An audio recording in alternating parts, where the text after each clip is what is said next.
మత్తయి రాసిన సువార్త 6వ అధ్యాయము 10వ వాక్యంలో నుంచే మనము ఒక వాక్యాన్ని చదువుకుందాం.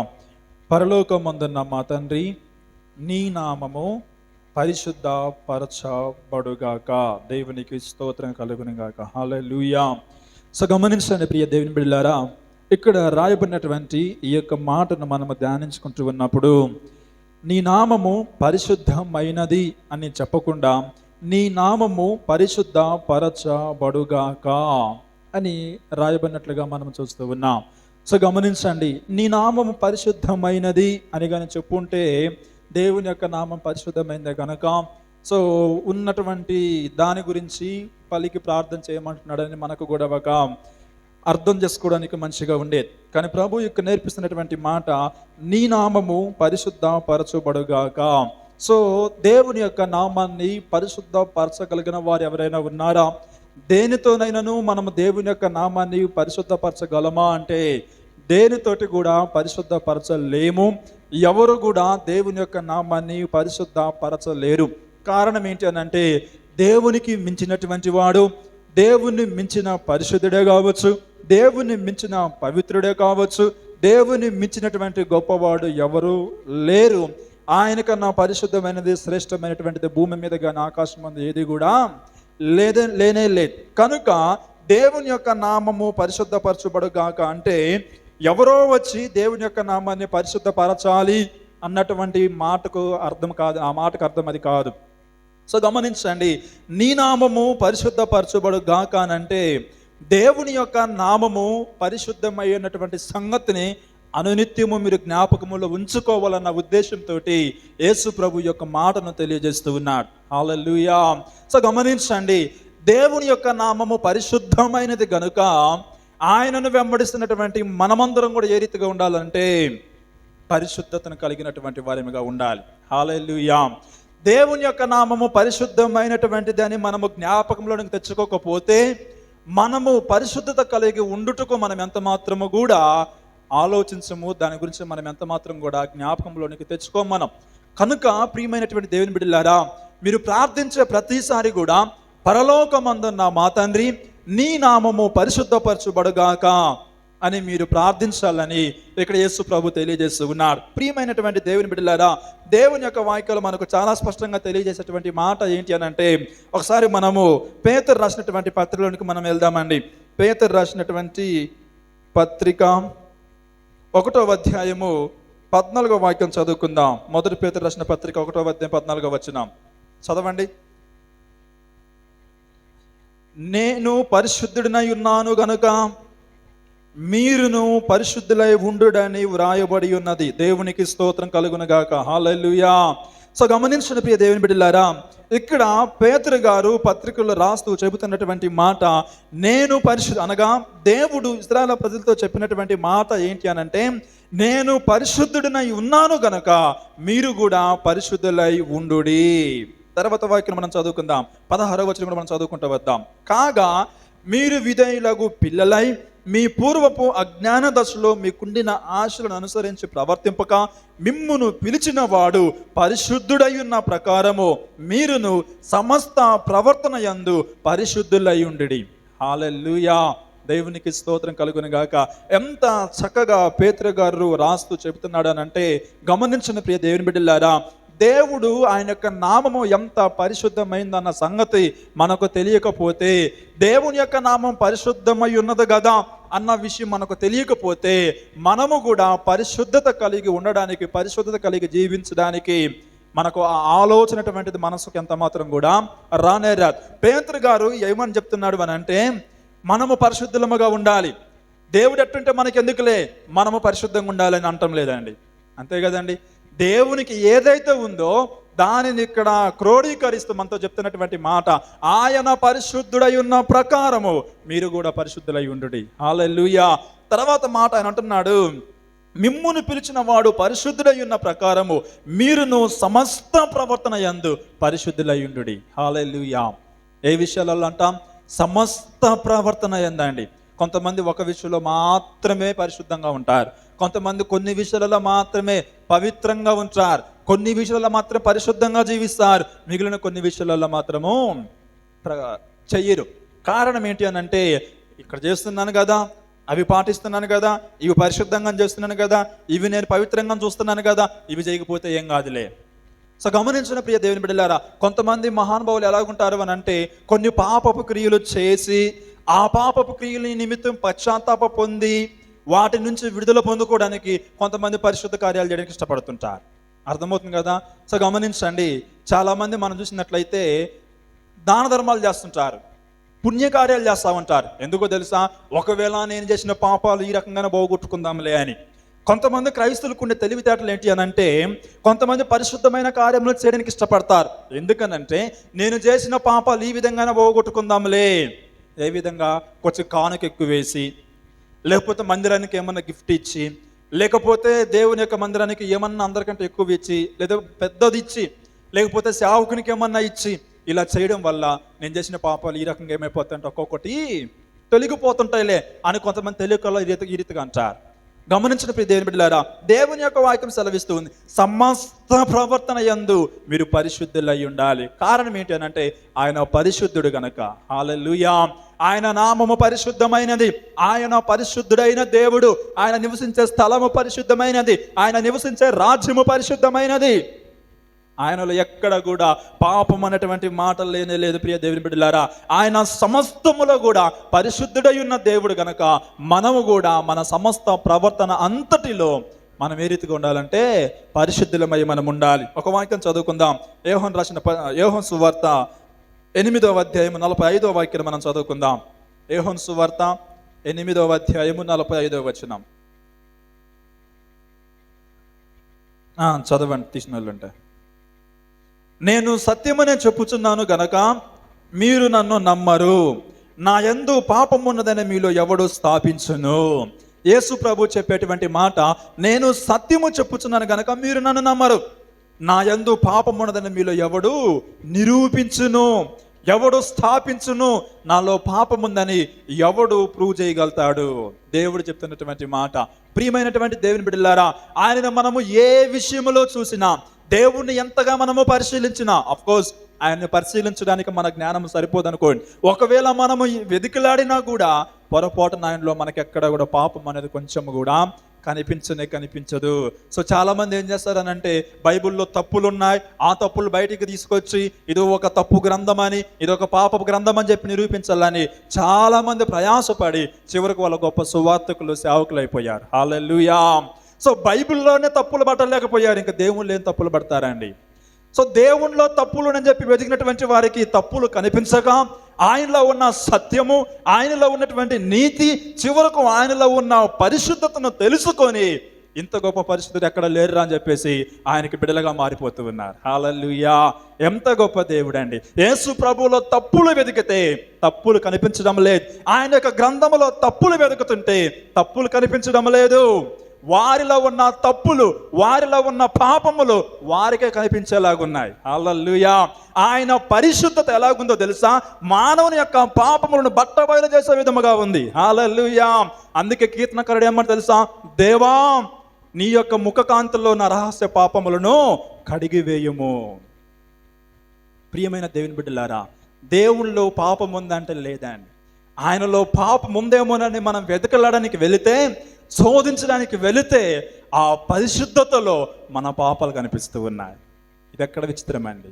అది దేవుని యొక్క పరిశుద్ధత, అది దేవుని యొక్క గొప్పతనం, దేవుని యొక్క పవిత్రత అంత గొప్పది. ప్రియ దేవుని బిడ్డలారా, అందుకే ఈనాటికి కూడా యేసు ప్రభు కొరకు ప్రాణం ఇచ్చేటువంటి ఆయన శిష్యులు ఉన్నారు అని అంటే, ఆయన సేవకులు, ఆయన పిల్లలు ఉన్నారు అని అంటే కారణం అదొక్కటే. ఏంటో తెలుసా? ఆయన వంటి దేవుడు భూమి మీద ఏ ఒక్కడు లేనే లేడు. పేరుకి ఎంతోమంది దేవుళ్ళు అనే వాళ్ళు ఉన్నారు, పేరుకి ఎంతోమంది అందరూ దేవుళ్ళు అని చెప్పుకుంటున్న వాళ్ళు చాలా మంది ఉన్నారండి. కానీ దాన్ని నిరూపించుకోవడానికి ఏ ఒక్కడికి కూడా వల్ల కావడం లేదు. దేవుని యొక్క వాక్యం సెలవిస్తుంది. ఆయన చెప్పేటువంటి మాట, నాలో పాపం ఉందని మీలో ఎవడు నిరూపించగలడు, ఎవడు స్థాపించగలడు? ఇది కేవలం దేవుడు మాత్రమే పలకగలిగినటువంటి మాట. ప్రియమైన దేవుని బిడ్డలారా, ఈ భూలోకంలో ఎవ్వరు కూడా యేసు ప్రభు వంటి పరిశుద్ధుడు ఎక్కడ కూడా లేడన్న సంగతిని మనము జ్ఞాపకం చేసుకోవాలి. తర్వాత నిర్గమకాండంలోనికి మనం వెళ్దాం. 15వ అధ్యాయము 11వ వాక్యాన్ని మనం చదువుకుందాం. నిర్గమకాండం 15వ అధ్యాయం 11వ వచనం. టైం అయిపోతుంది. యెహోవా వేల్పులలో నీ వంటి వాడెవడు? పరిశుద్ధతను బట్టి నీవు మహనీయుడవు, స్తుతి కీర్తనలను బట్టి పూజ్యుడవు, అద్భుతములు చేయువాడివి. హల్లెలూయా. ఇక్కడ నిర్గమకాండంలో మరి మోషే గారు కీర్తన పాడుతూ చెప్తున్నటువంటి మాట దేవుని గురించి ఏంటి అని అంటే, యెహోవా వేల్పులలో నీ వంటి వాడు ఎవడు? మంచి విషయంలో కావచ్చు, నీతి విషయంలో కావచ్చు, న్యాయం విషయంలో కావచ్చు, ఏ విషయంలో తీసుకున్నప్పటికీ కూడా నీ వంటి వాడు ఎవడున్నాడు ప్రభువా? పరిశుద్ధతను బట్టి నువ్వు మహనీయుడువు. హల్లెలూయా. మహనీయత అనేది ఎవరిని పిలుస్తారండి? వాళ్ళు చాలా మహానుభావులు అంటాం. ఎవరినంటాం మనము? ఏ ఒక్కరూ చేయలేనటువంటి గొప్ప కార్యాలు, పుణ్య కార్యాలు, దాన ధర్మాలు ఎవరైతే చేస్తుంటారో, మనుషుడికి అందనంత గొప్ప కార్యాలు ఎవరైతే చేస్తుంటారో అలాంటి వారిని మనం మహానుభావులు అంటాం. ఇక్కడ గమనించండి, మోషే ఏమంటున్నాడు అని అంటే, పరిశుద్ధతను బట్టి నువ్వు మహనీయుడువయ్యా. పరిశుద్ధతలో నిన్ను మించిన వాడు ఎవడో లేడు, పరిశుద్ధతలో నిన్ను దాటిపోయేవాడు ఎవడు లేడయ్యా. అసలు పరిశుద్ధత అనేదే నీలో నుండి బయటకు వస్తుంది. హల్లెలూయా. ఇది మోషే గారి యొక్క ఉద్దేశం. అంత మాత్రమే కాకుండా స్తుతి కీర్తనలు బట్టి నువ్వు పూజ్యుడువు, అద్భుతములు చేసే దేవుడు అయ్యా అని చెప్పి దేవుని యొక్క నామాన్ని ఆయన ఆరాధిస్తూ ఉన్నాడు. ప్రియమైన దేవుని బిడ్డలారా, నీ నామము పరిశుద్ధ పరచబడును గాక అని ఎందుకు ప్రభు వాళ్ళకి నేర్పిస్తున్నాడు అని అంటే, ఆయన నామము అత్యున్నతమైనటువంటి నామము, అత్యున్నతమైన పరిశుద్ధమైనటువంటి నామము. ఆ పరిశుద్ధత మించినటువంటి మరొక పరిశుద్ధత ఏది కూడా లేదు. ఒకవేళ పరిశుద్ధత కావాల్సి వస్తే అది దేవుని యొద్ద నుంచి ప్రవాహం వల్ల బయలు వెళ్ళేదే కానీ ఆయన ఏ ఒక్కరి దగ్గరికి వెళ్ళేసి నాకు వచ్చి పరిశుద్ధత ఇవ్వమని చెప్పి అడిగేటువంటి వాడు ఎంత మాత్రం కూడా కానే కాదు. కేవలము దేవుడు మాత్రమే కాదు కానీ దేవుడు నివసించేటువంటి ప్రదేశం కూడా ఏ రీతిగా ఉందో మనం చదువుకుందాం. మొదటి తిమోతికి రాసిన పత్రిక, తిమోతికి రాసినటువంటి మొదటి పత్రిక మనం వెళ్దాం. 6వ అధ్యాయము 16వ వాక్యాన్ని మనం చదువుకుందాం. 6వ అధ్యాయం 16వ వచనం. సమీపింపరాని తేజస్సులో ఆయన మాత్రమే వసించుచు అమరత్వము గలవాడై ఉన్నాడు. మనుషులలో ఎవడును ఆయనను చూడలేదు, ఎవడును చూడనేరడు. ఆయనకు ఘనతయు శాశ్వతమైన ప్రభావమును కలిగియుండును గాక. ఆమేన్. హల్లెలూయా. ఇక్కడ పౌలు గారు తిమోతికి రాస్తూ చెబుతున్నటువంటి మాట, సమీపింపరాని తేజస్సులో ఆయన మాత్రమే వసించుచు అమరత్వము గలవాడై ఉన్నాడు. ఎక్కడున్నాడు ఆయన? నివసించే ప్రదేశం ఎలాంటిది? దేవుడు ఉండేటువంటి చోటు ఎలాంటిది? కేవలము దేవుడు మాత్రమే పరిశుద్ధుడు కాదండి, ఆయన నివసించేటువంటి స్థలం, ఆయన ఉండేటువంటి రాజ్యం, ఆయన ఉండేటువంటి చోటు కూడా ఎంత పరిశుద్ధమైనదంటే అంత పరిశుద్ధమైనది. దేవుని యొక్క వాక్యం సెలవిస్తూ ఉంది, సమీపింపరాని తేజస్సులో ఆయన మాత్రమే వసించుచు అమరత్వము గలవాడై ఉన్నాడు. ఏ మనుష్యుడు కూడా ఆయనను చూడడానికి ఆ ప్లేస్లోకి వెళ్ళడు. మోషే దేవుని యొక్క వెనక పాశమును చూసి ఆ వెలుగును తట్టుకోలేక క్రింద పడ్డాడండి. ఇక ఆయన ఉండేటువంటి చోటుకు వెళ్ళి మనం చూడాలంటే మన వల్ల కాదు. శాస్త్రవేత్తలు చంద్ర మండలం మీద వెళ్ళి నివాసం చేయడానికి ప్లాన్స్ చేస్తారే కానీ సూర్యమండలం మీదకి మాత్రం పోలేరు. ఎందుకు?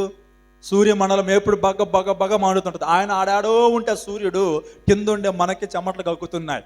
ఇక ఆడికి పోయి మనం కాపురం చేయగలుగుతామా? ఆడికి పోయి మనం ఇల్లు కట్టుకుంటామా అంటే అది మన వల్ల అయ్యే పని కాదు. గమనించండి, ఒక సూర్యుడికే మనం ఇలా అనుకుంటే ఆ సూర్యుడిని చంద్ర నక్షత్రాలు పుట్టించినటువంటి ఆ దేవుని యొక్క తేజస్సును మనము చూడగలమా? ఎహెజ్కేలు గ్రంథం ఇంటికెళ్ళి చదువుకోండి, 1వ అధ్యాయము. ప్రకటన గ్రంథము 1వ అధ్యాయం ఇంటికెళ్ళినాక చదువుకోండి. దేవుని యొక్క దర్శన రూపాన్ని ఎంతగా వర్ణిస్తారు అని అంటే నాకు తెలిసి ఇంకా ఆ మాటలకి అవి మాత్రం పరిమితమైన అనుకుంటా. ఇంకా వారు ఇంక వర్ణించడానికి ఏవేవి తీసుకోవాలో తెలియక వారి చుట్టుపక్కల ఉన్నటువంటి కొన్ని విషయాలను వారు వర్ణించారు. దేవుడు ఉండేటువంటి స్థలము, ఆయన యొక్క స్వరూపము, ఆయన యొక్క తేజస్సు, ఆయన యొక్క ప్రత్యక్షత అంత గొప్పగా ఉంటాయండి. ఏ మనుషుడు చూడడానికి చాలా సింపుల్గా ఉండదు. సూర్యుని మనం ఎట్లా చూడాలంటే మనకి ఎన్ని తుమ్ములు వస్తాయో మనకే తెలియదండి. దేవుడు అంతకన్నా గొప్పవాడు. ఆయన దేవుని యొక్క వాక్యం సెలవిస్తూ ఉంది, సమీపింపరాని తేజస్సులో ఆయన మాత్రమే నివసించేటువంటి వాడు. ఆ ప్లేస్లోనికి మానవుడు వెళ్ళలేడు, వెళ్ళి చూడలేడు, చేరడానికి కూడా పొరపాటున ఎంత మాత్రం కూడా ప్రయత్నము చేయలేడు. ప్రియ దేవుని బిడ్డలారా, దేవుడు మాత్రం కాకుండా ఆయన నివసించే ప్రదేశము కూడా ఎంతో పరిశుద్ధమైనది. అందుకే యేసు ప్రభు యొక్క రెండవ రాకల్లో ఈ భూమి మీద ఆయన పరిపాలన చేసేటప్పుడు ఈ భూమిని, ఆకాశం మొత్తాన్ని కూడా నూతనముగా మార్చేస్తాడు. హల్లెలూయా.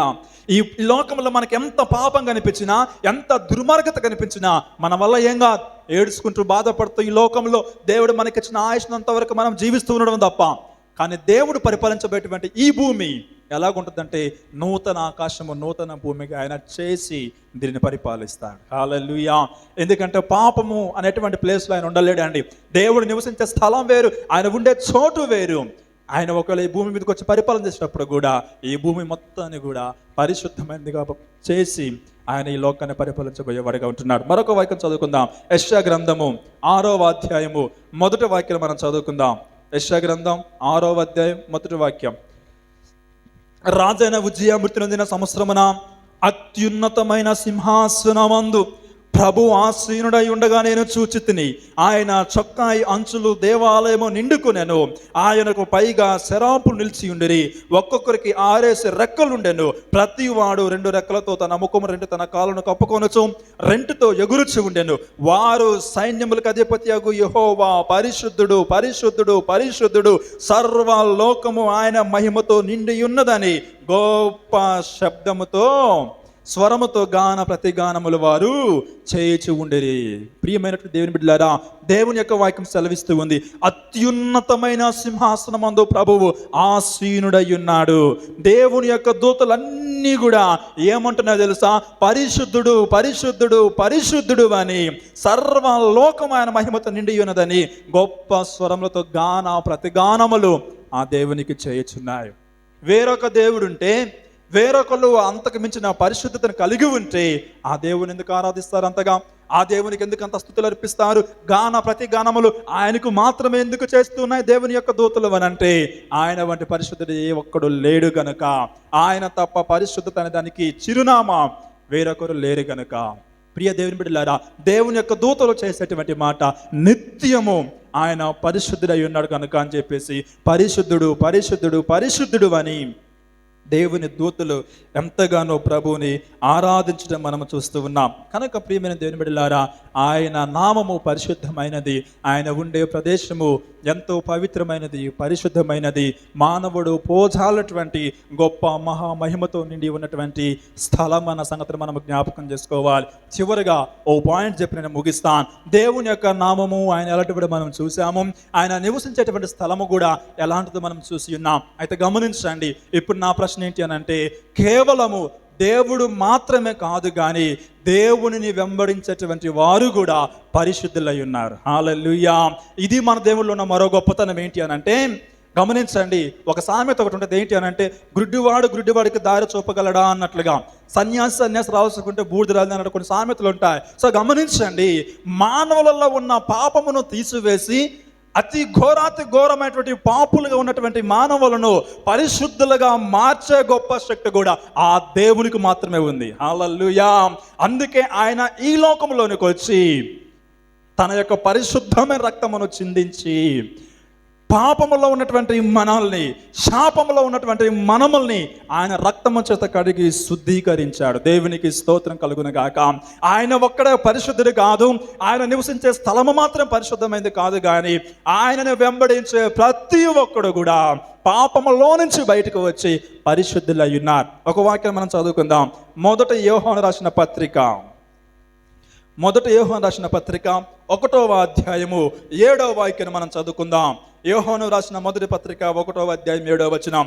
అయితే ఆయన వెలుగులోనున్న ప్రకారం మనమును వెలుగులో నడిచిన ఎడల మనము అన్యోన్య సహవాసము గలవారమయుందుము. అప్పుడు ఆయన కుమారుడైన యేసు రక్తము ప్రతి పాపము నుండి మనలను పవిత్రులుగా చేయును. దేవునికి స్తోత్రం కలుగును గాక. హల్లెలూయా. ప్రియమైన దేవుని బిడ్డలారా, దేవుని యొక్క వాక్యము సెలవిస్తూ ఉంది ఏమనంటే, ఇదిగో ఆయన కుమారుడైన యేసు రక్తము ప్రతి పాపము నుండి మనలను పవిత్రులుగా చేయనని దేవుని యొక్క వాక్యం సెలవిస్తూ ఉంది. మానవుని యొక్క పాపము తీసివేసే అధికారం, మనిషి యొక్క ఘోరమైనటువంటి పాపమును తీసివేయగలిగినటువంటి సమర్థత, శక్తి ఎవరికి ఉందనంటే అది కేవలము యేసు ప్రభువులో మాత్రమే ఉంది. రెండవ ఎక్కడ కూడా లేనే లేదు. ఏ నదిలో మునిగిన నీ పాపాలు పోవు, ఎన్ని తీర్థయాత్రలు కలిగిన నీ పాపాలు పోవు, ఎన్ని ముడుపులు చెల్లించిన నీ పాపాలు పోవు, నువ్వు ఎన్ని ప్రయత్నాలు చేసినా నీ పాపాలు పోవు. కానీ ఒక్క యేసుక్రీస్తు రక్తానికి మాత్రమే ఆ యొక్క శక్తి ఉంది నీ పాపాలను తీసివేయడానికి, నీ పాపం నుంచి కడిగి నిన్ను పవిత్రపరచడానికి ఆ దేవునికి మాత్రమే శక్తి ఉంది. ఆయన రక్తమునకు మాత్రమే ఆ శక్తి ఉంది. కనుక ప్రియమైన దేవుని బిడ్డలారా, యేసు ప్రభు శిలువలో వేలాడుతున్న సమయంలో ఆయన చనిపోయాడా లేదా చూడటానికి ఆఖరిగా అక్కడ ఉన్నటువంటి సైనికులు ఒక పని చేస్తారు. ఏంటి తెలుసా? ఆయన యొక్క ప్రక్కలో ఒక బల్లెంపు పోటు పొడుస్తారు. అప్పుడు ఏమైంది తెలుసా? చివరికి దాగిన రక్తపు బొట్టు కూడా భూమి మీదకి వచ్చి పడద్దండి. నీళ్లతోటి రక్తముతోటి చివరి అంచులో ఉన్నటువంటి ఆ రక్త బొట్టు కూడా చివరికి కింద పడద్ది. గమనించండి, ఆ రక్త బొట్టులో కొన్ని లక్షల మంది ప్రజల యొక్క పాప విమోచన దాగి ఉంది. హల్లెలూయా. అది కూడా ఆయన శరీరంలో ఉంచుకోవడానికి ఇష్టపడక దానిని కూడా మన పాపం నిమిత్తమై కార్చివేశాడు. ఒక్క రక్తపు బొట్టును కూడా ఆయన శరీరంలో ఉంచుకోలే. కారణం ఏంటి తెలుసా? కొన్ని వేల మంది, లక్షల మంది ప్రజల యొక్క పాప విమోచన ఆగిపోతుంది. సో ఆ రీతిగా తన యొక్క రక్తాన్ని గొల్గొత కొండ మీద మన కొరకు ఆయన చిందించి ఉన్నాడు. మరొక వాక్యం మనం చదువుకుందాం. నిర్గమకాండము 19వ అధ్యాయము 6వ వాక్యం మనం చదువుకుందాం. నిర్గమకాండం 19వ అధ్యాయం 6వ వచనం. సమస్త భూమియు నాదే గదా, మీరు నాకు యాజక రూపమైన రాజ్యముగాను పరిశుద్ధమైన జనముగాను ఉందురని చెప్పుము. దేవునికి స్తోత్రం కలుగునగాక. దేవుడు ఇశ్రాయేలు ప్రజలతో చెబుతున్నటువంటి మాట ఏంటి అనంటే, మీరు యాజక రూపమైన రాజ్యముగాను పరిశుద్ధమైన జనముగా ఉందిరని ఇక్కడ సెలవిస్తూ ఉన్నాడు. ఆయనని వెంబడించేటువంటి వారు ఎలాగుంటారో తెలుసా? పరిశుద్ధమైన జనముగా ఉంటారు, పవిత్రులైన ప్రజలుగా ఉంటారు, నీతిమంతులుగా ఉంటారు, న్యాయవంతులుగా ఉంటారు. ఏ పాపమునకు నువ్వు బానిసలుగా ఉండలేవు, ఏ పాపమునకు నువ్వు లోబడి ఉండలేవు, ఏ పాపానికి కూడా నువ్వు దాసురాలుగా ఉండవు. ఆయనను వెంబడించే ప్రతి ఒక్కరు ఏ రీతిగా ఉంటారు అని అంటే పరిశుద్ధమైన జనముగా ఉంటారు, నీతిమంతులుగా ఉంటారు, పవిత్రులుగా ఉంటారు. కేవలం దేవుడు మాత్రమే కాదు కానీ ఆయనని వెంబడించి ఆయన నామమును ఆరాధించే ప్రతి ఒక్కరు కూడా పరిశుద్ధమైన జనాంగముగా ఉంటారని దేవుని యొక్క వాక్యం సెలవిస్తూ ఉంది. యేసు ప్రభు పరలోక ప్రార్థన నేర్పించడంలో మరో పాయింట్ ఏంటి అని అంటే, నీ నామము పరిశుద్ధపరచబడును గాక. అనగా ఇందులో ఉన్నటువంటి విషయం ఏంటి అని అంటే, శిష్యులైనటువంటి మీరు ఆయన ఎంత పరిశుద్ధులై ఉన్నారో మీరు కూడా ఆ పరిశుద్ధతను కలిగి దేవుని వెంబడించే వారిగా ఈ భూలోకంలో మీరు ఉండాలని ఆయన ఒక ప్రార్థనలోనే వారికి తెలియజేస్తూ ఉన్నాడు. ప్రియమైన దేవుని బిడ్డలారా, మనము కేవలము దేవుని బిడ్డలమని చెప్పుకుంటే కాదు కానీ దేవుని యొక్క పరిశుద్ధతలో మన సమస్త ప్రవర్తనలో మనం పరిశుద్ధులమై ఆయన వెంబడించినప్పుడే మనం ఆయన బిడ్డలుగా మనం ఉంటాం. నిజమైనటువంటి ఆయనకు జనాంగం ఉన్నటువంటి ఏ ఒక్కరు కూడా పాపులుగా పరిగణించబడరు. ఆయన వెంబడించే ప్రతి ఒక్కరు కూడా పరిశుద్ధులే. కనుక ప్రియ దేవుని బిడ్డలారా, ఈ యొక్క మాటలో ఉన్నటువంటి అర్థం దేవుడు ఎంత పరిశుద్ధుడో మనకు తెలియజేస్తూ ఉంది. ఆయన నివసించే స్థలము ఎంత పరిశుద్ధమైందో మనకు తెలియజేస్తూ ఉంది. అంత మాత్రమే కాకుండా ఆయనను వెంబడించేటువంటి ప్రజలు కూడా పరిశుద్ధులై ఉన్నారు. కనుక ప్రియ దేవుని బిడ్డలారా, యేసు ప్రభుని వెంబడిస్తే ఇంకా నువ్వు పాపంలో ఉన్నట్లయితే నువ్వు సరైనటువంటి రక్షణ పొందుకోలేదు, సరిగా నువ్వు యేసు ప్రభుని అర్థం చేసుకోలేదు, సరిగా యేసు ప్రభుని వెంబడించడం లేదన్న సంగతిని దీన్ని బట్టి తెలియజేసుకో. ఒకసారి నువ్వు పరిశుద్ధతలోనికి రావాలని దేవుని యొక్క ఉద్దేశం. పాప జీవితాన్ని విడిచిపెట్టి ఆయన పరిశుద్ధులైన ప్రకారంగా మనమందరం కూడా పరిశుద్ధులుగా ఉండాలని దేవుని యొక్క సంకల్పం అయ్యింది, దేవుని యొక్క పిలిపోయింది. కనుక మనల్ని మనము పాప జీవితం నుంచి ఆయన రక్తము చేత కడిగి వేసుకొని పరిశుద్ధమైన జీవితంలోనికి వెళ్దాం. ఆయనకు పరిశుద్ధమైన జనాంగము కానీ పిల్లలముగా ఉందము గాక. అటు కృపను దేవుడు మనకు దయచేయను గాక.